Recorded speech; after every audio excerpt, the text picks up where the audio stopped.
either be out walking my dogs around the neighborhood or sitting with my husband Randy in our yard, gossiping and solving all the world's problems. Randy actually found Fred his house for him, and he even helped him buy his cars. And I would buy stuff on eBay for him, and I would fix little things around the house. And of course, we sat by the pool and tanned. Right, Brooke? Yeah. We tanned. Now, here's my fun story about Fred. This happened a few years ago on one of our walks. We'd always walk like 10, 11 o'clock at night when there was no traffic around. And we passed our weird neighbor Chuck's house. And all of his belongings had been put out in his front yard. He had become a victim of a foreclosure.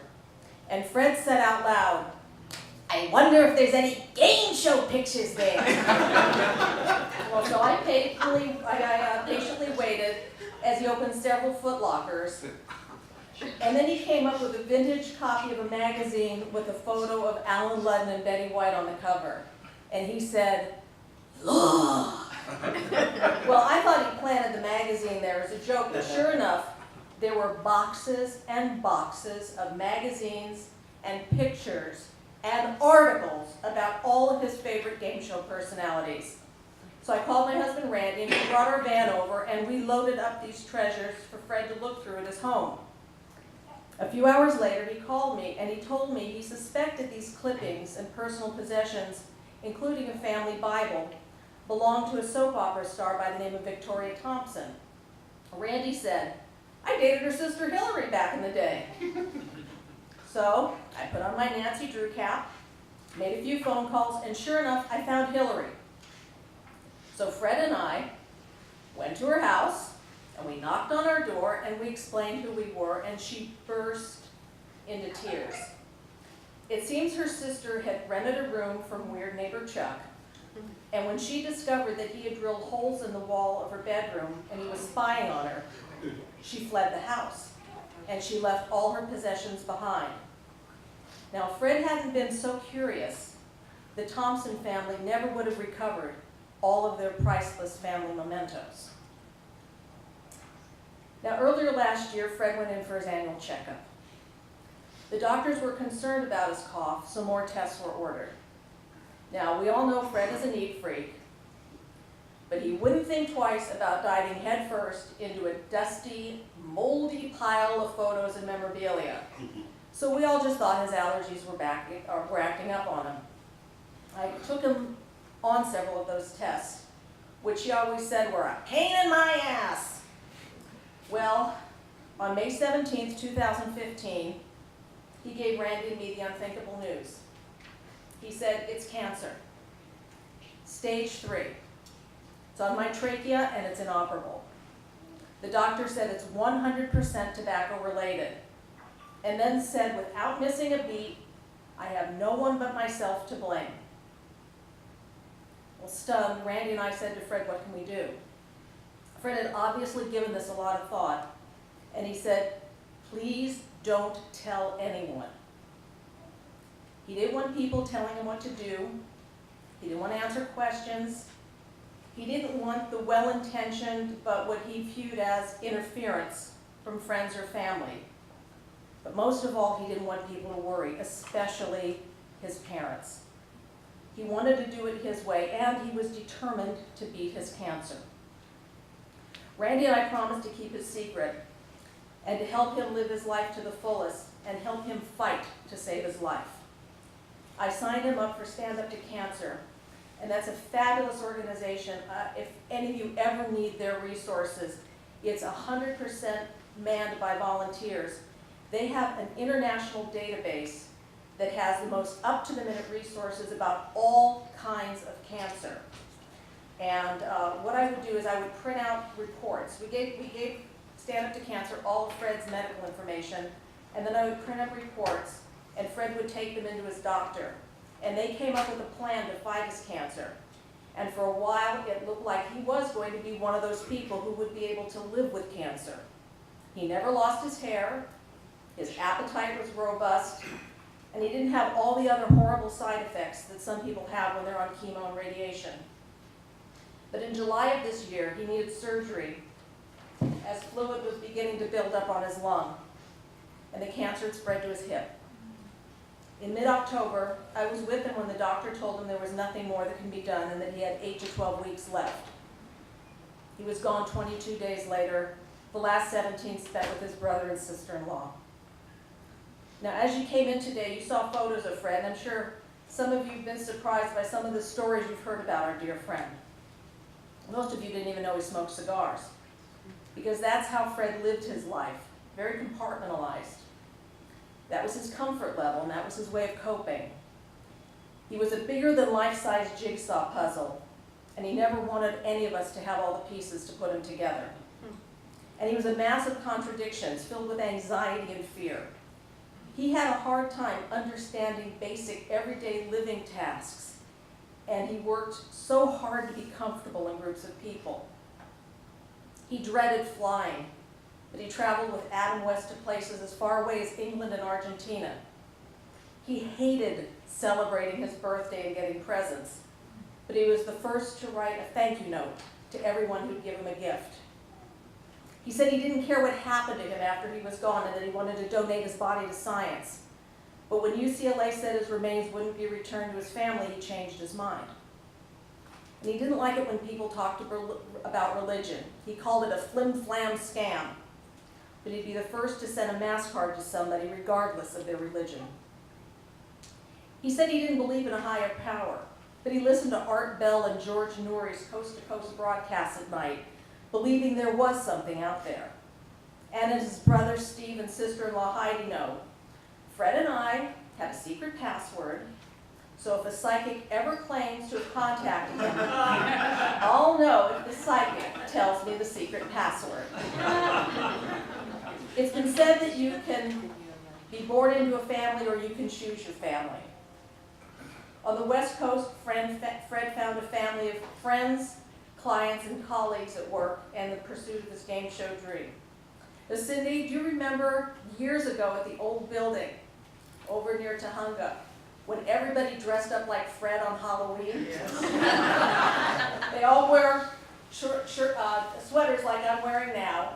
They wore boots, and they wore sunglasses, and they all walked around like Fred for Halloween.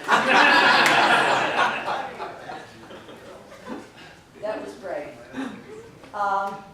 He also chose a family who for decades gave him the kind of love that he was searching for, and I believe his true purpose for living.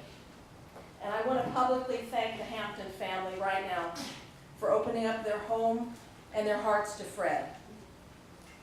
We've seen Fred smile a lot in the pictures that were shown up here, but never more so than the pictures in the scrapbook that Zaire and Amor shared with me.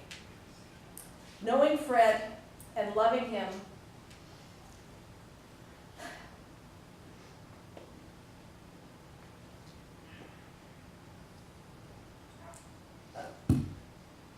has made a difference in all our worlds. I want to thank you all for being here today. And I would be a complete knucklehead if I don't say Fred would have hated this. Thank you, Bob. I'm an emotional wreck. I didn't know Fred, the personal attention that you all paid to each other. I knew him from only a business standpoint. I was with him for about 25 years. I've never known anybody so ethical, so enthused about what he was doing. And everybody in this business gets pretty cranky and pretty bitter at times. I never saw any of that come through with him. He called me Donnie. The only other person that ever called me Donnie was my Uncle Bob. I never partied with him. I did get the chance to suntan with him a couple times. And he did come to my house a couple times. But there was a soul in him that I think we've lost. I think the newcomers coming into this business are looking at things so totally different.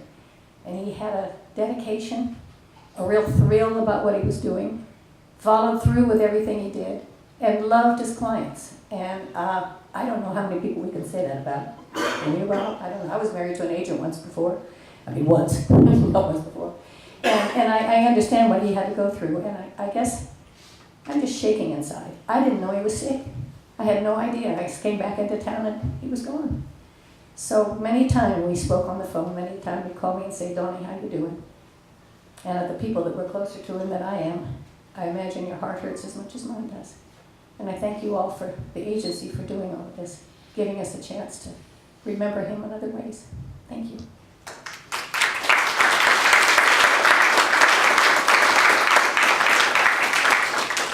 I was just thinking, the metaphor you used about the puzzle really did describe Fred. We all knew pieces of this puzzle, but I don't think any of us knew all of the pieces in the puzzle. And Cindy, maybe you can tell me, in my reflections, I don't know of anybody that a client that ever left Fred. Well, And they that's, only left in one way. They left in one way. One way is the only yeah. way they left. You know, most agents, you get mad at an agent, you say, and you leave, and you go to another agent. I don't know if anybody ever left Fred. I really don't. And it's, he was just one of a kind. And that's all I can say. He is irreplaceable. He will be missed forever, because of who he was and the way he handled things and his absolute idolatry for his clients. It was just fabulous. Heidi Rothbard, would you please join me on stage?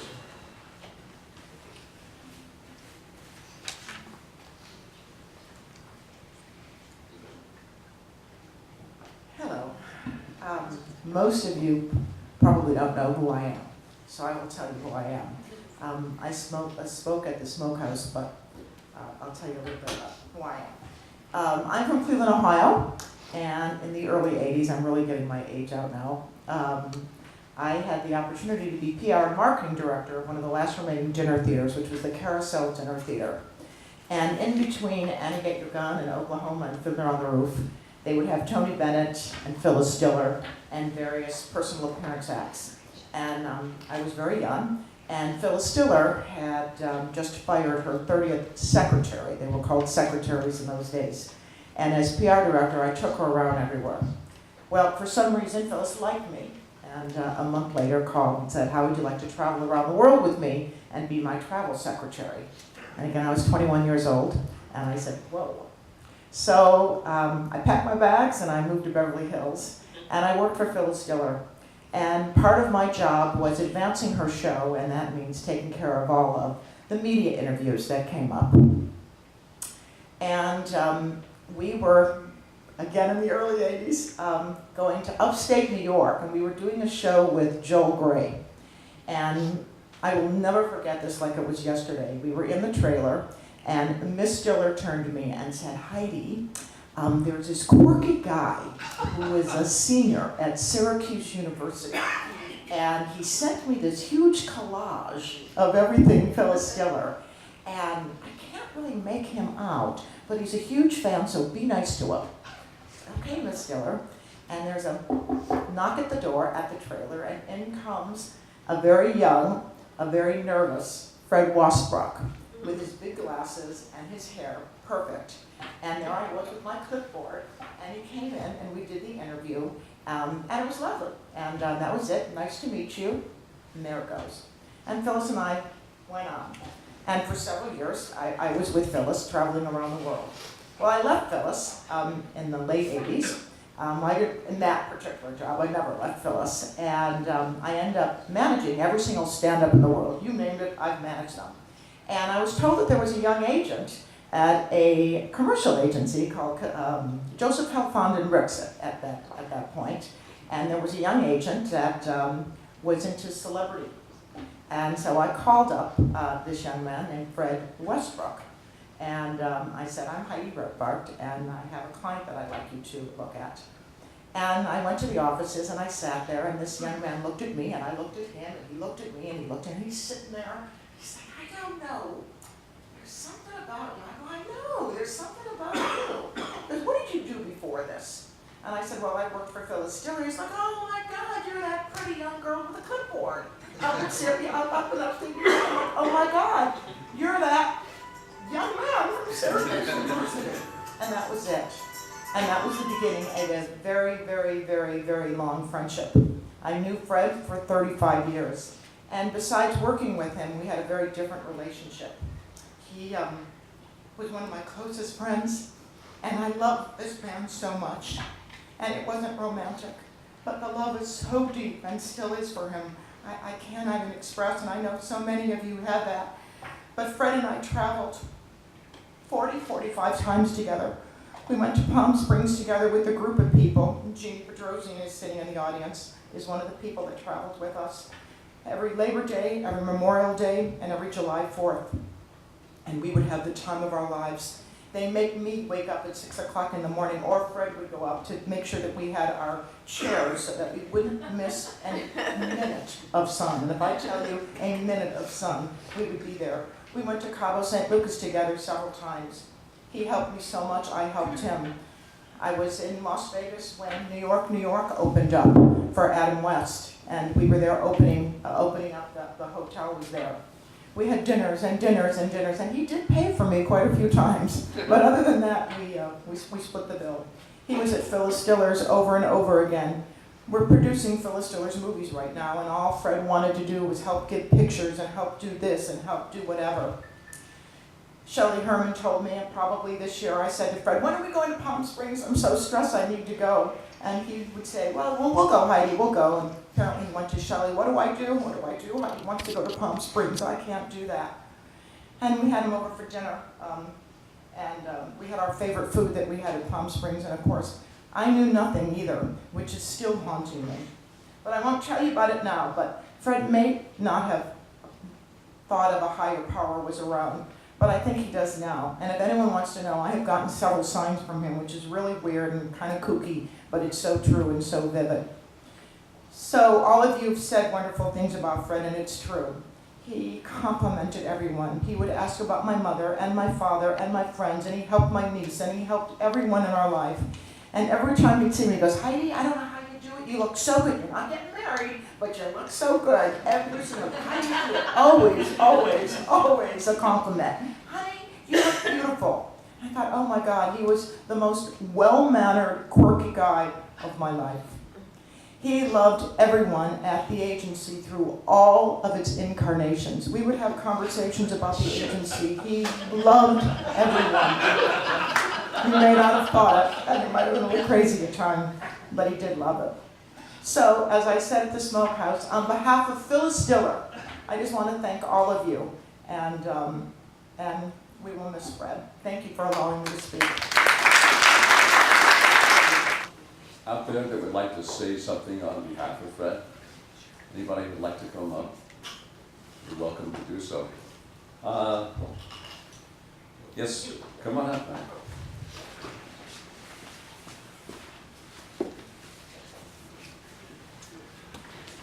Bob. Yes, sir. We were together at NBC. I was Paige on one of your shows there in the 80s. Herbie, like. Yes, sir. Hi, everybody. I'm Herbie J. Pilato, and I met Fred a few years ago when I was doing a book on Bewitched, and somehow we connected. He loved Bewitched, and I wanted to talk with Adam West because Adam made his debut on Bewitched. Anyway, so like everybody here, I didn't know Fred was sick. And I never realized how much I loved him either. I was devastated because, you know, he had that voice that everybody's been doing such great impressions of. And he had that presence that he really gave 100% to whatever he did. So a couple years ago, I mean, I was having a hard time. And I had to sell my furniture. And I sent out an email to everybody. You know, if anyone knows of anyone who needs any furniture or anything, just let me know. And he called me. He goes, well, this is really weird. Isn't this weird? I mean, I know somebody who needs some furniture and you need some money. So why don't we just do this? So he came over and he looked at it. Or no, he didn't even come over. He just I told him how much I wanted. And he left like an envelope, like some espionage thing at the office. And I got the money, and I'm pretty sure, I don't know who that family was, but I'm pretty sure that he paid for that he didn't have them pay for that he gave his money for that furniture. So the funny thing, one funny story is I was over his house one day looking at that incredible collection of photos that he had, and when I was sitting at his desk in that office, it was a spotless office, spotless house, and he like was taking Windex and spraying it whenever I'd sit. I said, Fred, what are you doing? I said, it was clean. I mean, even when I was on the desk, I had my hand on the desk. And I said, Fred, you either have people in your life or you have a clean house. No, what do you want? And he sat there. And I'm thinking. So, but God bless Fred. And again, I never realized, and this is just so true, how much you have until you lose it. So let's please, if anything, never ever forget, never ever forget to hug and kiss each other and forgive each other, because we all make mistakes. We all do the wrong things at some point, but there's just, obviously life is too short for any of that. God bless you, Fred, and thank you for everything.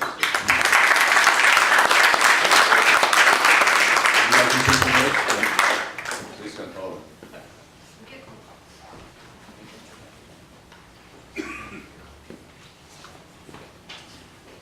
Hi, my name is Frank Hagan, and when I first moved to LA, I moved